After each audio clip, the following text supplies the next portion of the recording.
Hey, Basic MTB here. This is a quick riding video after I did the upgrades on the cheap Walmart bike. If you recall from the last video, I upgraded both the tires and the pedals. For the tires, I upgraded to Schwalbe's Tough Tom.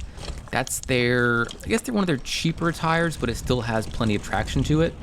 And for the pedals, I got some Race Face Chester knockoffs. And I want to do another video about those a little later because I have kind of a love-hate relationship with these pedals.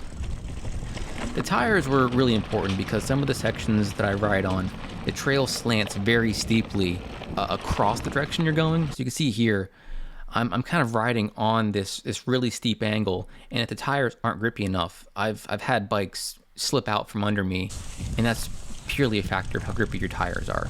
Tires make a massive difference in your riding.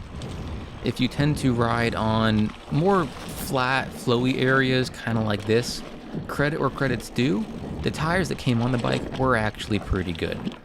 So if you're sticking with the more basic trails to start with, use the tires it came with until they're worn out, and then as you progress to harder trails where you might need something a little tougher, a little more grippy, then invest some money into some better tires. And again, I'm a big fan of the Schwalbe Tough Toms. They're only like 25 or 30 bucks a pop, which is a pretty good deal for some decent mountain biking tires. A common question that I've gotten on this bike is how much does this bike weigh? And when I put this bike on my scale, I got a weight of 39 pounds. So a lot of folks are going to kind of scoff at that and say 39 pounds, that's way too much for a mountain bike. And that's simply not true.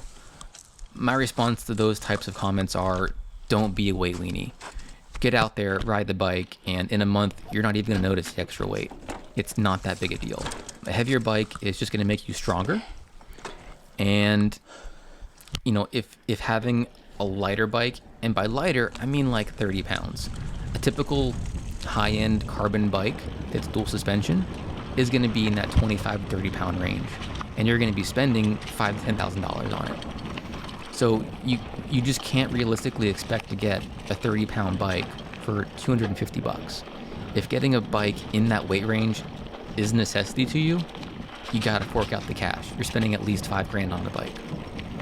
If those 9 pounds are a deal breaker for you, re-examine what you bring with you. Are you carrying a whole backpack full of water and snacks and tools? What can you possibly take out?